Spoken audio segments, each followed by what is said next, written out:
Welcome back, your Backup Plan tribe, to another great series of toxic relationships. The road to recovery, strategies for healing from toxic relationships. Now, we don't have toxic relationships, do we? No, we don't know what those are and how that affects us and the trauma behind all of that.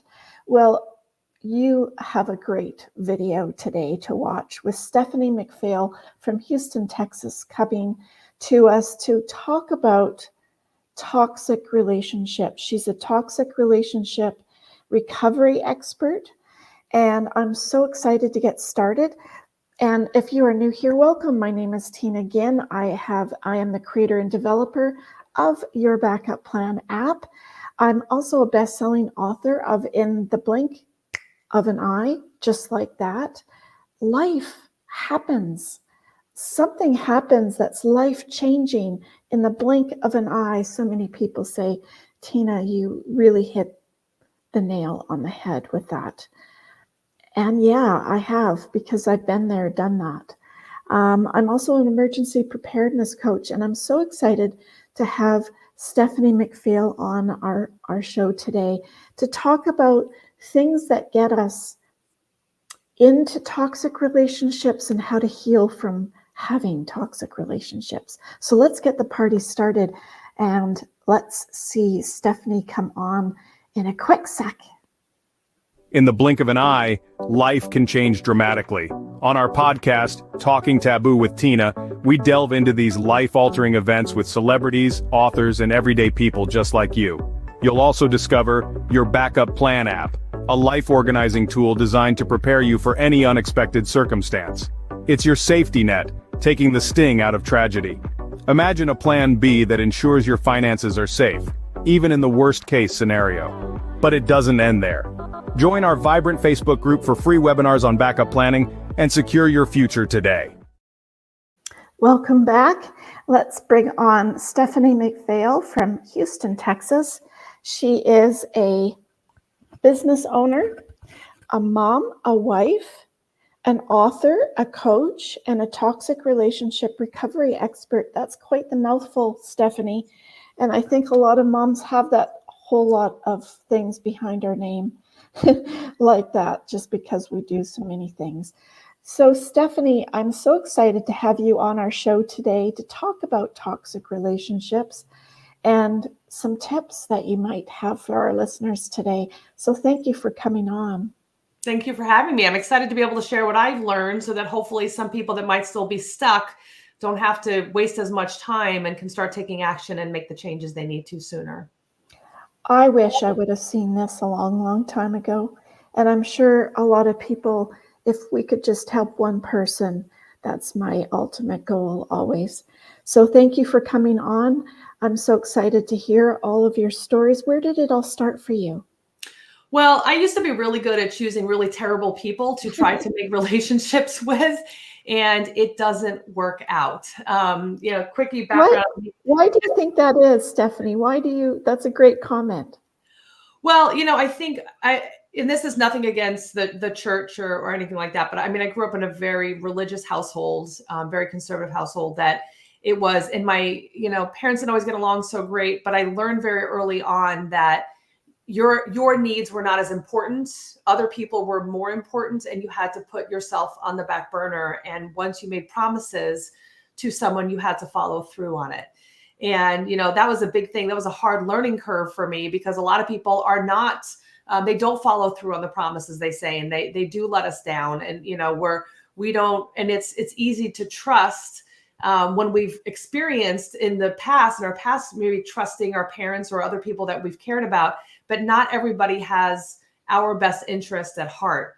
And so, my first long-term relationship was someone who I knew there were red flags. I tried to make it work. He became addicted to drugs, and, we already were living together. There was a lot of things telling me that I should not continue this relationship, but I felt like he needed me. I didn't want to let him down when he was suffering with his drug addiction. And so I stayed way longer, and his father passed away too. So it was like he had all these reasons for his bad behavior. And I kept thinking, well, maybe he'll go back to who he was when we first started dating. Let me try to work it out. And so, that lasted 7.5 years. And when I ended that relationship, instead of doing the work that I needed to do, I thought to myself, well, I'm just never going to do that again. I'm a smart woman. I have a degree in psychology. I have certifications in crisis counseling. I have all the things that I'm a health educator. I help everybody else. I'm going to just figure this out. And so I got into another Why do relationship. you think we do that though? Why do you, like I look at myself and I look at one relationship that I was in, and I think, looking back, I tried to fix it. I tried to fix him. I think that's where we get our head wrapped around and we want to help somebody. What do you think about that? Like, you want to help someone, you don't want them, you think you can fix it. I think that's where our womanly, empathetic person comes into it. What do you think? Yeah, I mean, and because of all of the upbringing, I wanted to help him. I wanted to fix it. That's what I had learned growing up. Yeah. So that's what I was supposed to do.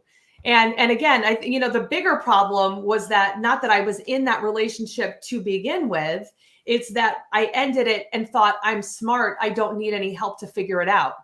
I think that's a bigger problem.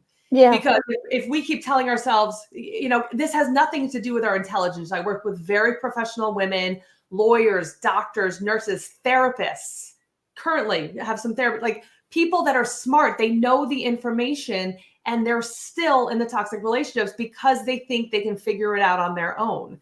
And that's where we get sucked into another unhealthy relationship because we don't heal the parts of us that were attracted to them to begin with.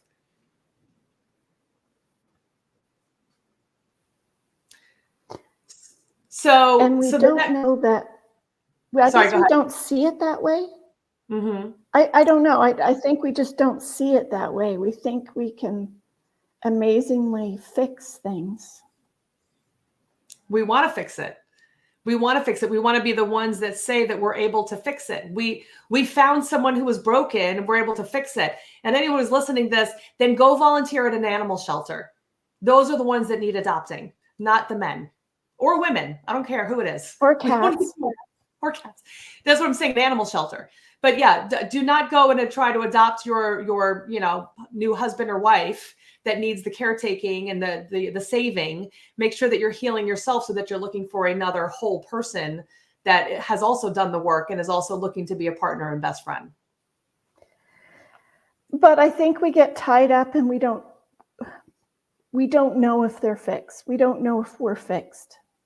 I think that's where we just keep on rolling and it just keeps accumulating and going to the next one and to the next one.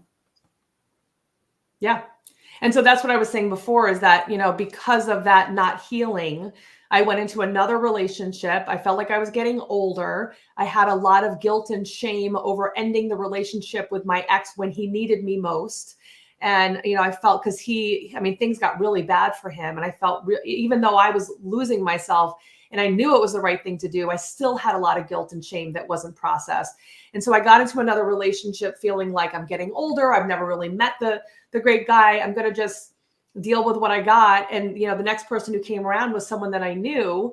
There was a bunch of red flags, but on paper, we seemed like the power couple. We seemed like the ones that people looked up to. And he loved that I was successful and professional and smart and all these things. And so I ignored all the red flags and we got married at a castle called Ohiga Castle in New York, which is where like the stars get married. It should have been a beautiful day. And it was, although I wanted to get married at the beach in North Carolina where my family was, he insisted that we get married at this really extravagant place, which is kind of typical of the narcissist. They want to show off. But he ruined the day. He ruined the day because when I went into the tub after he overfilled it and spilled water, he chased me around the honeymoon suite for the next 4 or 5 hours while I was naked. And finally telling me that he was going to kill me. It was the worst mistake he had ever made by getting married to me. And that finally threw me against the bed, the 4-post bed in the honeymoon suite and started strangling me until I thought I was going to die. And I stayed. because he promised me it would never happen again. And he was so overwhelmed with the day and the stress. And I was embarrassed. I didn't want to tell anybody. I just married this man. My minister married us. My family had come from all over to come and be there. I didn't want anyone to know that the smart, successful person had chosen someone who would choose to strangle them on their wedding night. So I didn't tell anybody. And I stayed married and tried to make it work for a long time. Even without the strangling, just the overreaction of that behavior, you know. I personally didn't have any strangling, but I had, which is quite similar, I imagine, hitting walls, breaking doors, that kind of same kind of behavior, really. So, but you still think you can fix it, but I still think there's so much shame that we have. I think it might come from the religious part, because we were brought up that way, and we're supposed to be loyal, and we're supposed to stand beside our man and help them, and through thick and thin. And I think this is all in our heads, and we just don't look at ourselves and say, what are we in right now? We're in survival mode. So instead of saying, I can get out of this, it's how can I make this work? Yeah. And and I think also, again, once you get married, you stay married. That was my upbringing. And it's not a wrong thing if you're married to the right person, and, there's ups and downs, but there's, when it comes to physical abuse, like strangling, which is actually a felony. Now, it wasn't back then, but it's now a felony because you can kill someone much more quickly by strangling them than by punching them or doing anything like that. But this belief of, I have to fix it. When you get to physical violence, there is no fixing. If you think about like stages of cancer, then physical violence like that is stage 4, because that will lead to death if you stay. So there's no fixing that. It's now gone too far. There's nothing going back. And, and again, had I really allowed myself to process it back then, I would have done what my intuition was telling me and not gone on the honeymoon, told my, the minister, don't send in the marriage paperwork. But we had just spent a ridiculous amount of money on this wedding. I just had all this family come. I was embarrassed. I was ashamed. I had all these different feelings. But it was way more money to stay in that relationship longer, and way more emotionally draining to stay in that relationship than I could have just, I wouldn't have even had to annul it. I just would have never sent in the paperwork. And that would have, but I didn't because of all those things. And a lot of us stay stuck because of shame and guilt. And it's so strong. It's amazing how shame is. I know I had to realize that too. What am I feeling? And it was shame. It was shame for it not working. It was shame for not being successful at something. It was shameful for the actions that your spouse has taken. It's shameful for, you're shameful for him. You're ashamed to let anybody know what he's been doing. It's crazy. Yeah. And you're stuck in this. We don't. Yeah. Yeah. We're stuck. And we feel stuck. We feel stuck.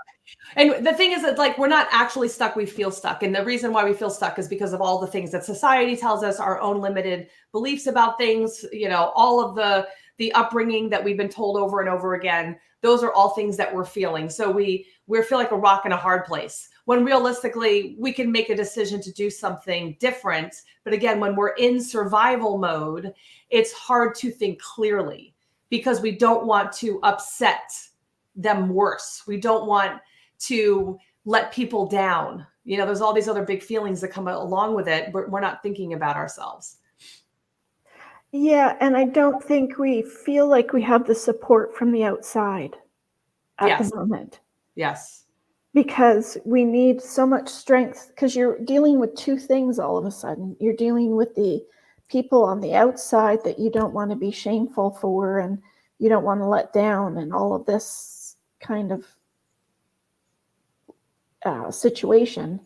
And then you have him who you don't want to cause any more anger, frustration, and fighting. And like, so there's two things that you're dealing with, and you're stuck in this middle part. Yeah. Well, and we're not thinking of ourselves. I think that's the biggest thing. We're thinking of the other person when the other person doesn't care about us realistically. They might say that we do, but it's more the supply. It's about their ego and being stroked and them feeling good about themselves. It's not about us at all.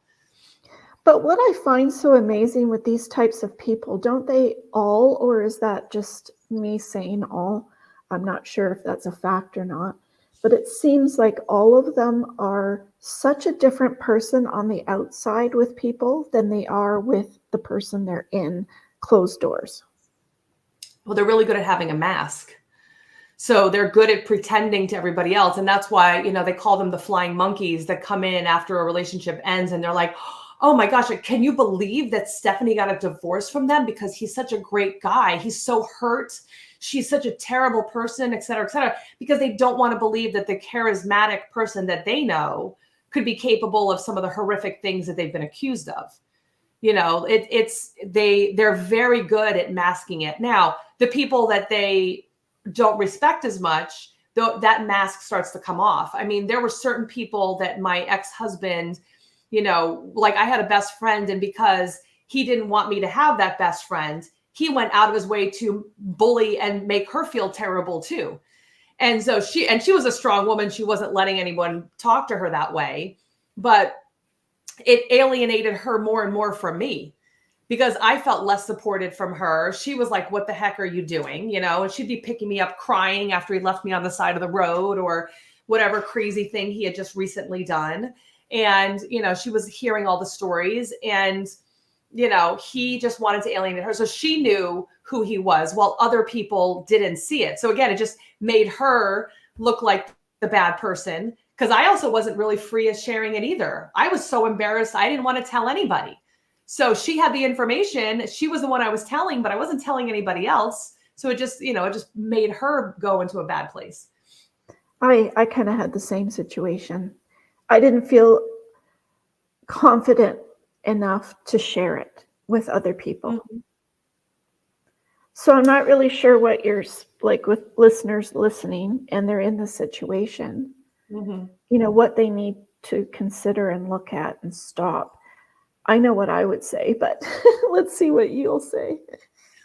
Well, I mean, the most important thing always is to get support. The secrets that we keep are deadly. So we don't want to keep it a secret. We don't want people to think that everything is okay when we're really drowning and on fire at literally the same time.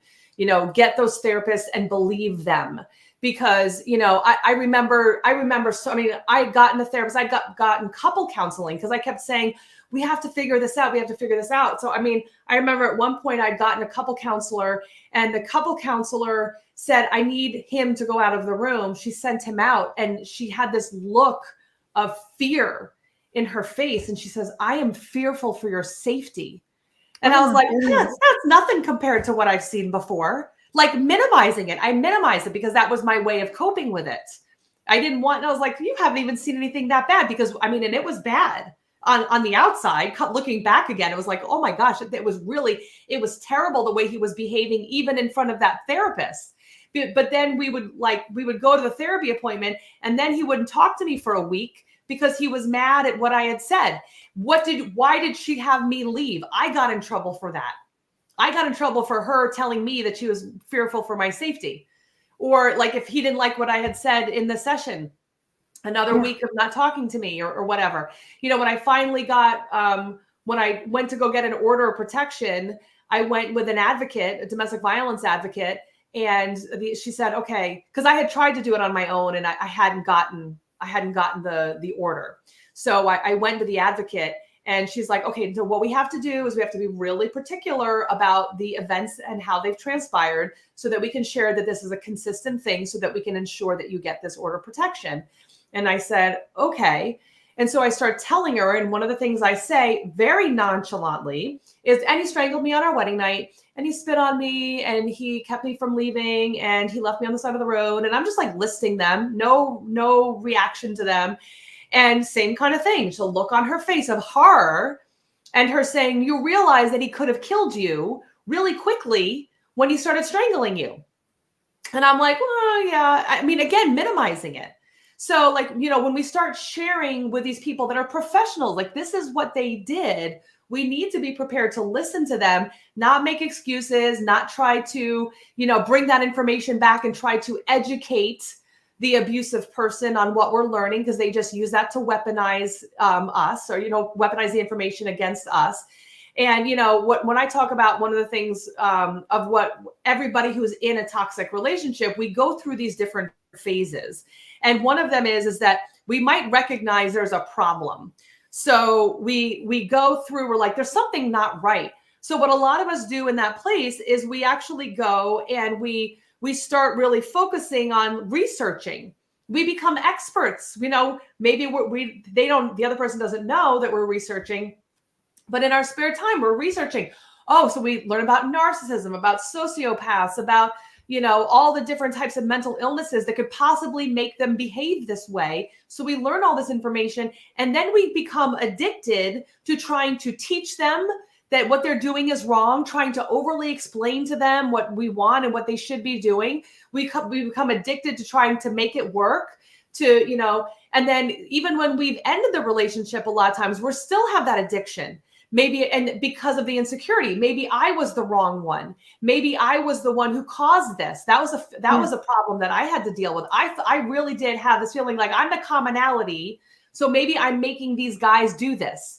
No, I was the commonality. I was allowing these things to continue, but I wasn't making them be abusive towards me. I just was ignoring red flags. So addiction is a really big part, and it keeps us stuck for a really, really long time. And it's not really until we get the acceptance and the accountability that we actually start to change. So we have to start sharing and being real and getting the accountability. So me as a coach, a therapist, having people that you share what's going on, and then be real. Let them tell you their feelings. I had friends of mine that were like, listen, you're invited always to our house, but X person not allowed at our house because we don't want the drama that they're now bringing with you. We don't like how they speak to you. And I needed all those people to tell me those things, because when he was telling me it was all my fault that he was doing the things he was doing, it's a person that you love. So you believe them. Why would they lie? Yeah, but we do. Yes. Yes. It took me a long time to realize that it wasn't me. And then I went to the next stage, which was making excuses for what they did. Oh, yeah. Oh, they must have been hit in the head too many times with a soccer ball. Oh, they must have had too many, fights on the soccer field. Yes. Oh, they must have had too many concussions. Oh, like excuse after excuse for their behavior. Yep. Yeah. And that's we make excuses to be able to deal with it. It's a coping mechanism, because again, we want things to go back to how they were when things started off and they were nice. They don't ever start with them showing all the red flags all at once. It's always the frog being boiled. It's the very slight increasing of temperature and things getting worse and worse that we become accustomed to. Because if somebody called me a bitch on the first date, I would never talk to them again. None of us would. Yeah. But we get called a bitch after being married for 3 years. Let's talk about it. There's a whole different thing that goes along with that name calling and the physical abuse, emotional abuse, financial abuse, all of those things. So, it's that slowly turning up of the temperature that really gets us. And I think for a lot of generations like myself, if we go back to the 90s and the 80s and the 70s, we didn't have this information at our fingertips like we do now. There's still not enough, I don't believe, to help women out in understanding toxic relationships. But it's better than it was. There's more information on YouTube, and there's more movies about it, and there's more TV shows about it. But like you get into these situations and you just think you can fix it, and that, I wish I would have been that one person, that woman that jumped out of the bathroom window before they got married. Mm-hmm. but I wasn't. Yeah. Yep. But I I wish wish I I had would have it been. never. Yeah. But the thing is that we can sit there and be upset over the things that have already happened. Or we can say, like I said that to a client today. I was like, but we already didn't do that. Like that already didn't happen. So now it's what can we do now? So now that we made that choice and that's what happened, we can't get back the 20 years, the 5 years, whatever amount of time we were with that person. We can't get that time back, but we can decide today, I'm not going to waste any more of that time. I'm now going to make sure, because that was, I mean, the most important part of this story to me was when I ended it and still thought I could figure it out on my own.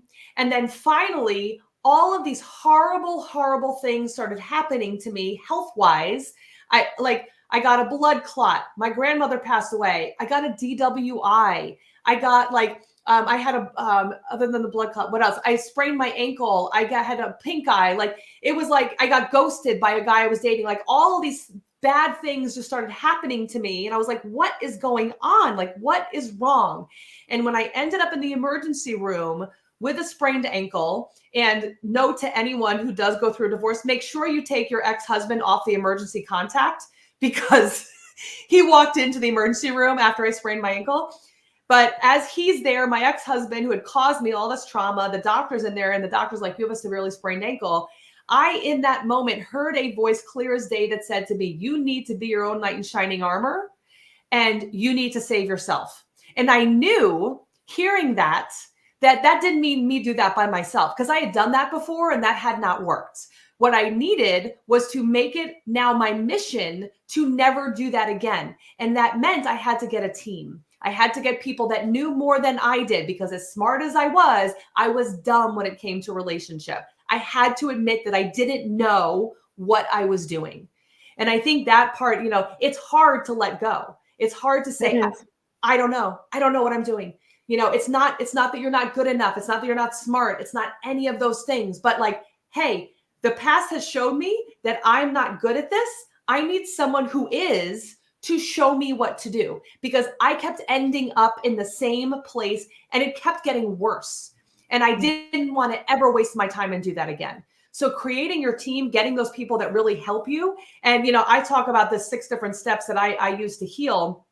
But you have to go through that process in order to heal, so that you can end up being happy, whether you're single or happy in a relationship.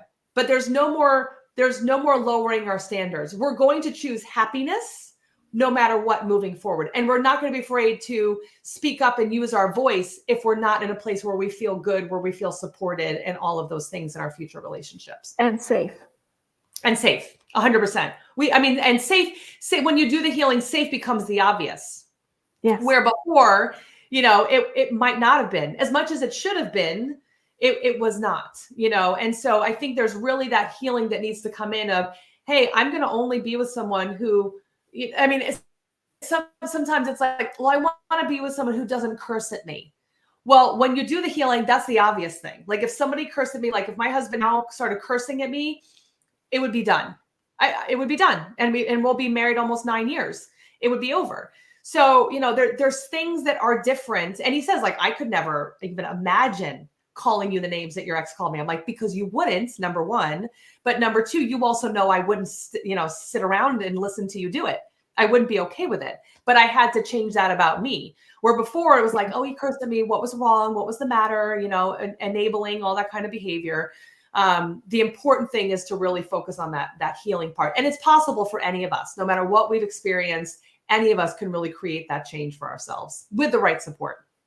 Oh, I believe it. It's really hard to go down that road by yourself.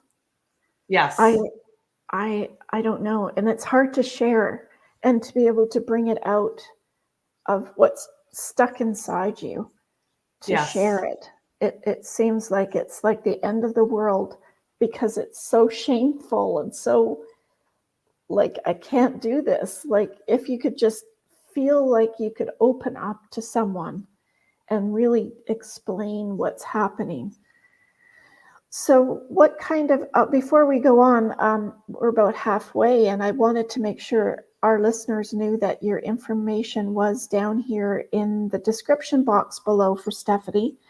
And of course, please like, share, and subscribe to the show. We'd love to have you over here and love you to be a part of your backup plan tribe. So before we get back into the healing part, I think there was also one section which pertains to your backup plan quite a bit, because not only in a fire or a flood or a sickness do we need to have our shit together, but we also need to have our shit together when we're in these toxic relationships. And we need to know to get all of your own stuff together, but also some of theirs, because you're not going to get it later once you find a moment that you can escape and feel confident in that you could do that. So how do you go on to that next stage of preparation?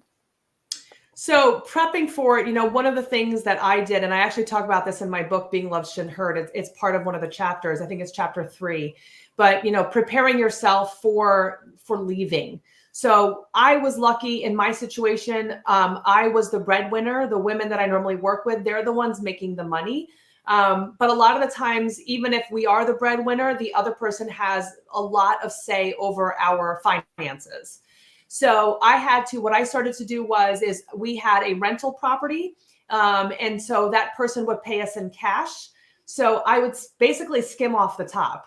As soon as we got that money, instead of it going it went into the pile of money to be able to pay, whatever, the mortgage or whatever.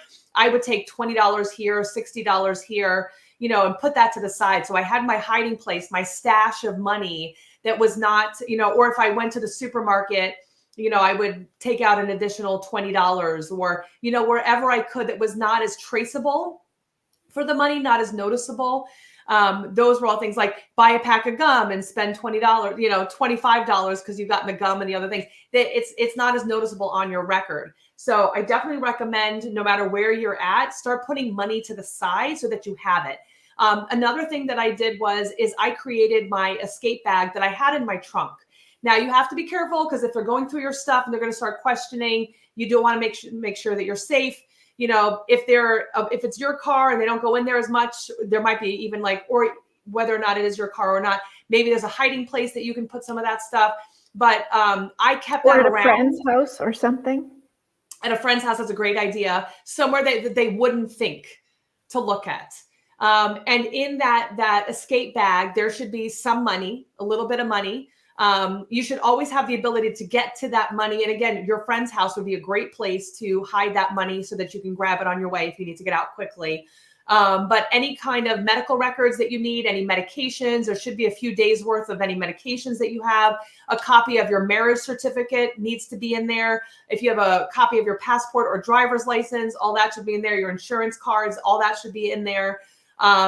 Any important shared assets, if you can get copies of that, really important. I did on my show, Toxic Love Transformation, which is a podcast on Apple. I actually did an interview with a divorce lawyer who said that, one of the problems nowadays is that because things are not mailed as much, they're more put online. Sometimes it's harder to get some of the assets, but if they ever leave their computer open, or if they ever get mail for their banking institution or whatever, go and snap a picture of it. It's not even for the amount of money that's in there, even though it is to an extent, but it's to just know that the account exists, because they'll put it overseas accounts.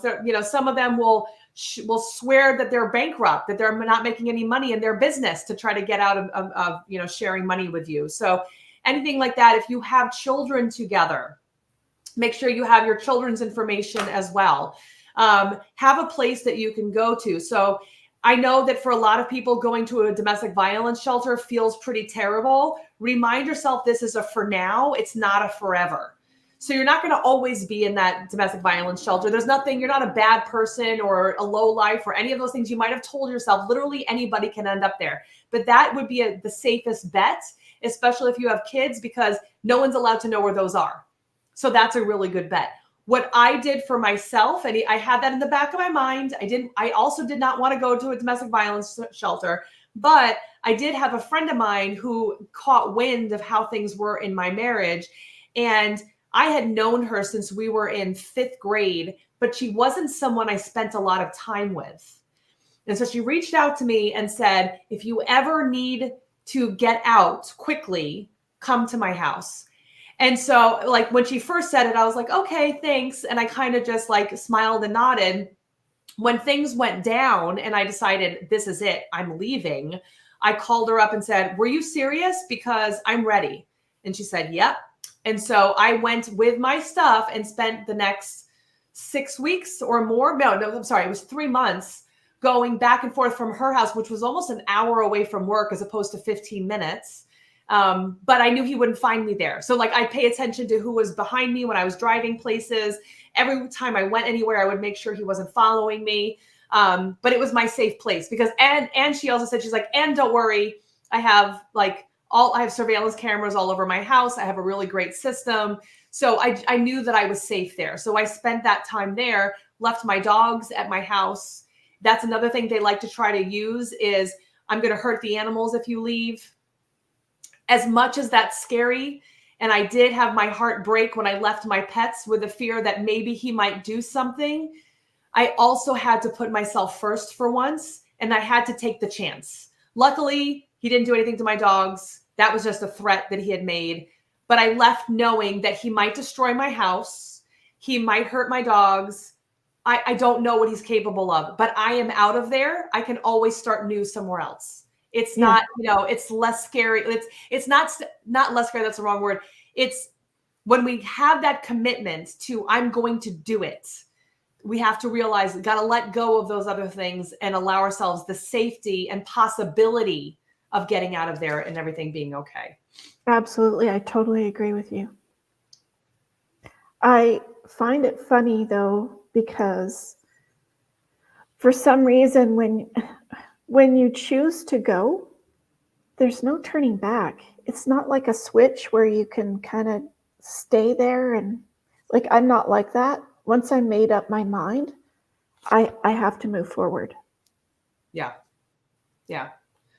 Well, and that's the hard part too, is getting to that place of saying, I'm not going to do that anymore. Like I am going to leave and there's no going back. Because again, that part of us that hopes they will change, the part of us that hopes they finally learned this time, because we do this dance. I call it the toxic dance. Like if I just educate them, if I explain it to them, if I show them, if I am more loving than what they've experienced before, if I give them the right support, if I do what they want me to do, there's all these things that go on in our minds. And it's like, but what if I leave now? And I keep saying he because it was a heterosexual relationship and, that was my experience. But he was going to become the person that I wanted him to be. I was so afraid that all of that work will have been for nothing because somebody else is going to get the great guy that he now is. Which, ladies, I will tell you now that I have been divorced from my ex-husband now for 12 years. And I still, to this day, not that long ago, had one of his exes reach out to me and say, how worried should I be for my safety? Because I'm concerned. I dated your ex and he is still the same person. I've watched your videos. I've read your book. He's still the same person. And he still to this day blames me for women not wanting to stay in relationships with him. Instead of taking any responsibility, it's still my fault. Yes, because you're in the house with him. How stupid is that? Because I made that decision for you. Yeah, exactly. Ridiculous. But that's what they do. No responsibility. Wow. Well, it's never their fault, is it? No. None of it is ever their fault.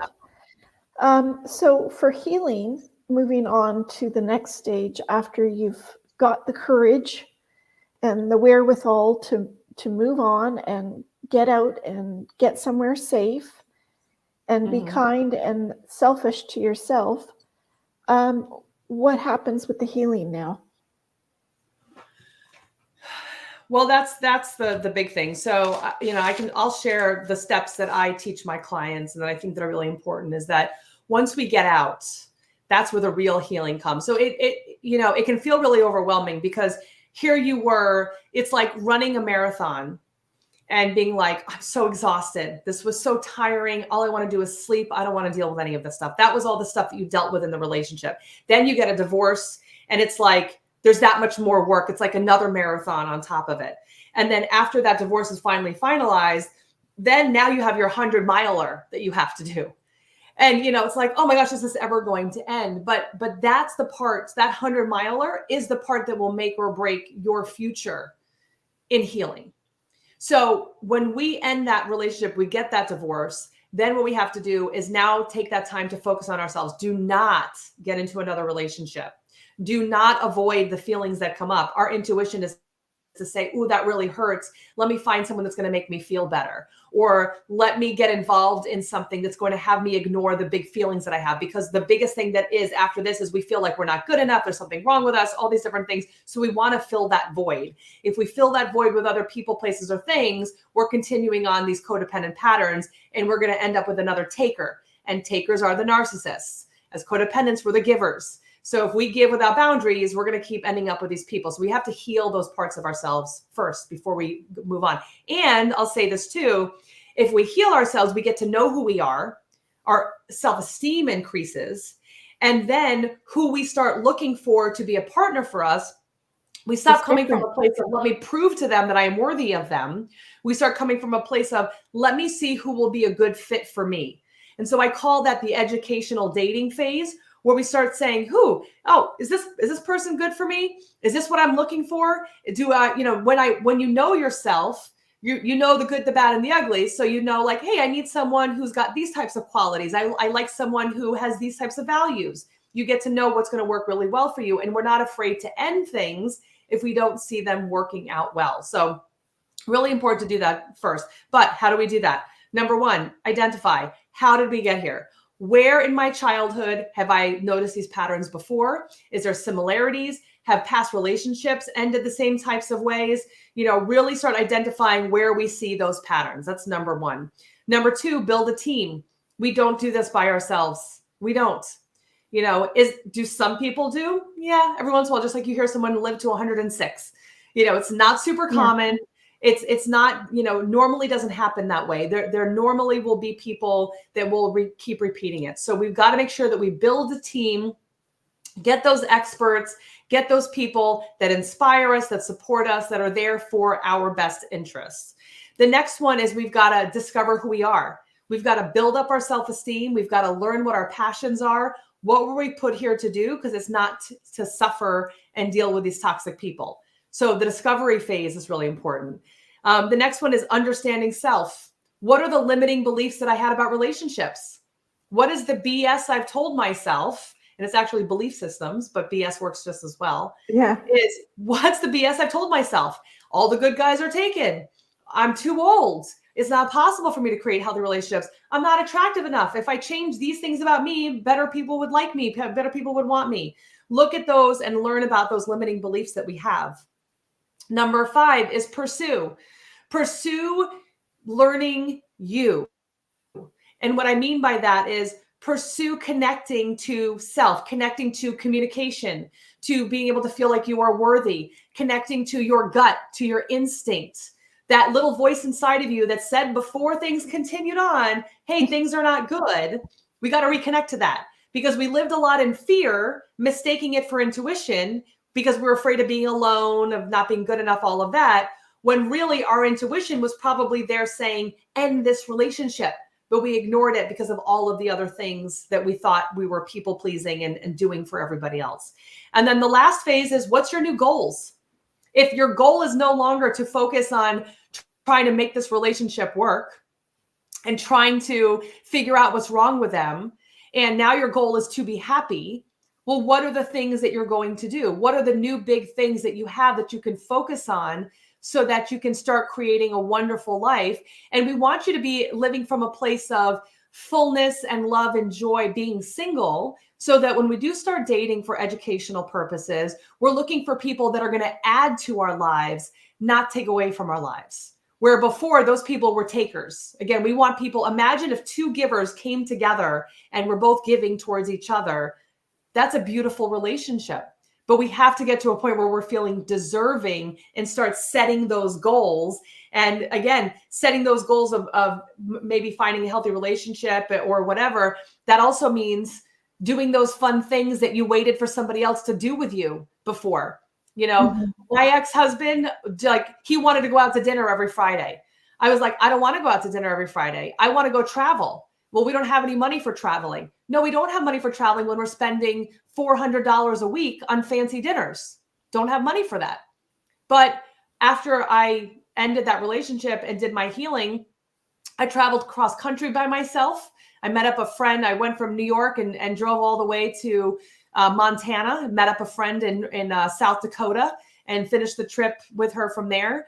I started, like, all the things that seemed fun and exciting. I started doing those wonderful things, but I started to really set goals of getting out of my comfort zone, doing things I'd always wanted to do, which made me more of me and made it easier for myself to find a wonderful relationship in my now partner, where I got to have my best friend and person that inspires me and supports me. And I got to have the 2 beautiful children that I would not have had if I was in that toxic relationship. And I say to my kids, I mean, they're 8 and 5.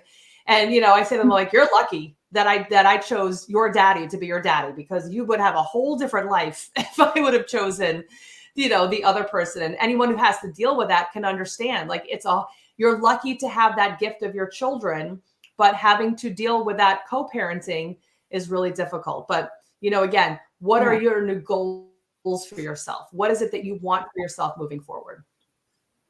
I think we lose ourselves, and some women are in those toxic relationships and have kids, so that just adds to it. I mean, why did I ever think that I could fix the relationship by getting pregnant? What was in my head? I still question myself. What was I thinking? Why was that a thing? People used to say that back in the day, Oh, yeah. Or like, for me, they say, oh, people are always stressed out before you get married. So, that's why you two are fighting more often. I didn't say, like, well, he left me on the side of the road. Like, that's why we're fighting. So yeah, we tell ourselves a lot of things, like what's going to fix the relationship. And yeah, having children is just a way worse thing for the marriage. If it's already bad, having a child is going to make it worse. But where did that saying come from? I don't understand.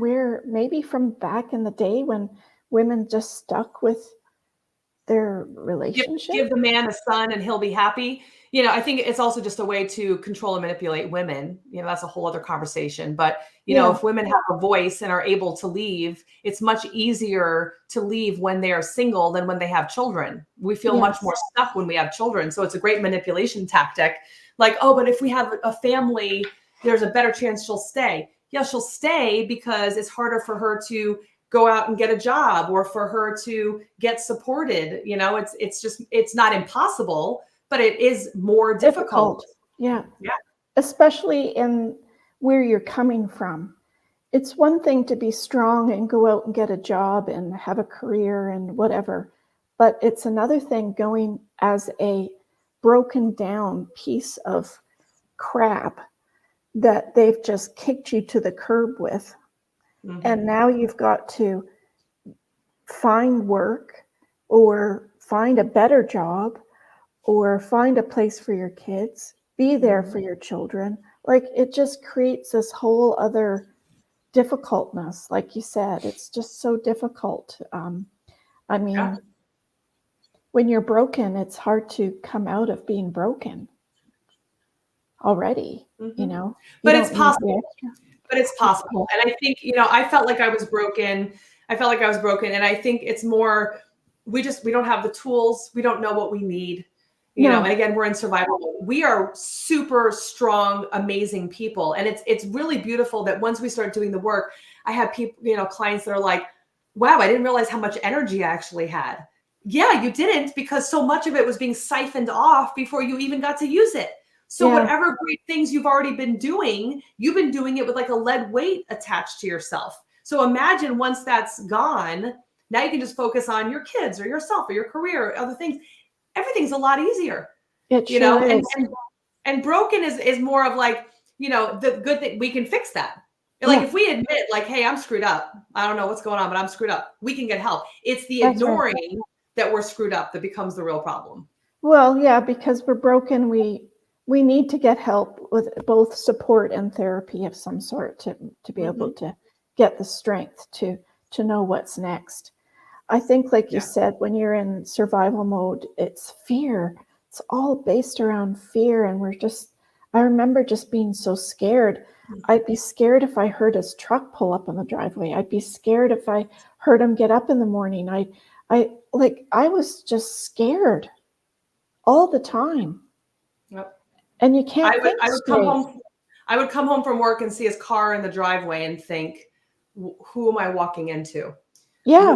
What am I walking into? And then I actually had a place, I called it my crying place. Sometimes I would pull back out, go down the road. I lived on Long Island, so the beach was about 2 miles away from my house. And I would go cry. This is my life. What am I doing? And then I'd go back and walk into whatever I was walking into. I never knew what it was going to be. No, I know. I never knew who was coming in the door. Was it Mr. Nice or not so nice? Yeah. Yeah, been there, done that. Yeah. Now I can write about it or talk about it. I'm sorry that you experienced that as well. 30 years. Well, and we get to help other people, which is beautiful. It is. And I do want to talk about it more often with people. I do want to get the word out there for women and men. Whatever partnership that you have, it's just not right. It's just not right. And it's almost, you could go out of that and go right into an addiction almost, I think. You could. Well, it is addiction to the toxic relationship. It is. Yeah. That's actually, the addiction. A lot of times too, the person we're in a toxic relationship with, they are an addict, and then we're addicted to them.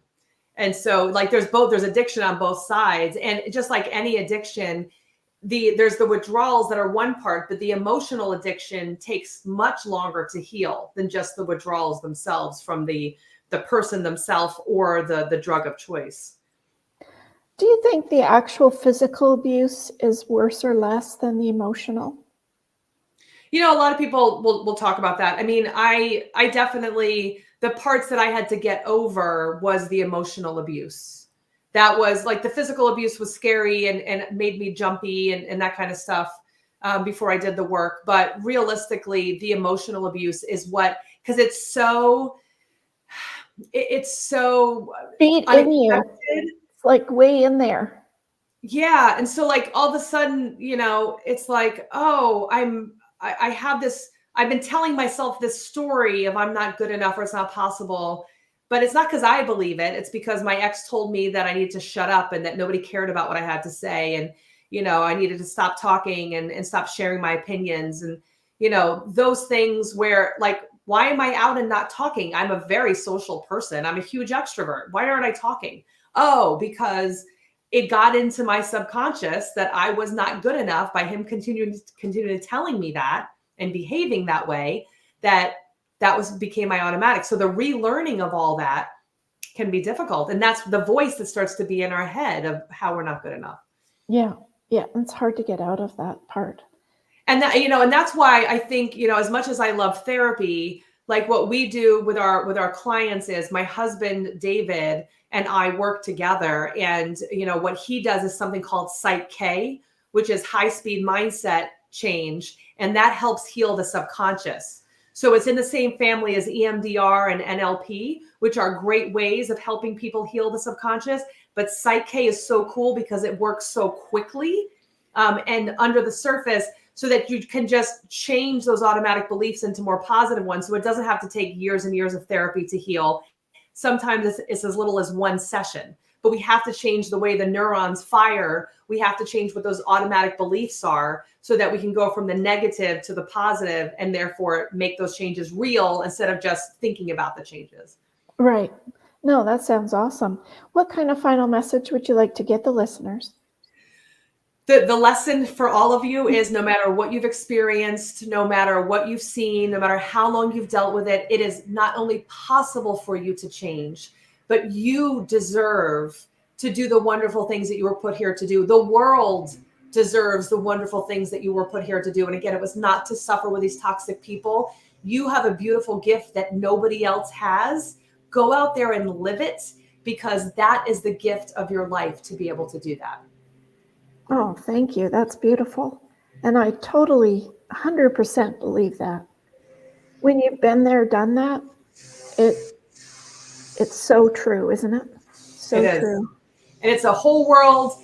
I just posted this for Easter, is that if you would have told me 12 years ago that I would be helping women heal from toxic relationships, if you would tell me that I would be married to my best friend, helping women heal from unhealthy relationships, having 2 children, all of those things, I would have never believed it. So if it can happen for someone like me, it can happen for you too. Yeah, I believe that. Because when you do the healing work, things happen for you. Mm-hmm. Yep. Absolutely. Well, thank you, Stephanie. That was awesome. We could talk about this topic forever and ever, I think, all day long. Thank you, everybody. If you have any questions, please make sure you put down in the comments down below for Stephanie or myself. We'd love to answer them, and I can pass them on to her. Her information is down below in the description box as well. And I know that she's a great person to contact and get some help from. So thank you, Stephanie, for all of your information today. It was awesome. Thank you for awesome. having me. And and again, I hope that people that are listening just take that step, make it about you and creating your best life. I know it feels impossible, but go out there and you deserve it. Absolutely. You sure do, and you don't deserve that other. I had to learn the hard way too, and I don't like those hard lessons where we have to learn our own self. None of us do. None of us. Why? Why couldn't someone just tell me? I know. Well, and we wouldn't have listened. Sometimes it's just the way it is. I know, we have to learn the hard way. So if you're, Yes. everybody, we're not Superman, but we think we are, because nothing's ever going to happen to us. But we know that's far from the truth, with all the wildfires and crazy wars and earthquakes around us these days.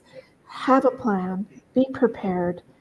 If it's not complete, no worries. We've got your back with your backup plan app. If you need help in getting some information of what documents you need, what you might think you might need later, check out our ebook. It will be available on our at our STEM store over on our link. So that being said, thank you, everybody. I'd love to have you today. Thank you, Stephanie, for coming on. And thank you, everyone else.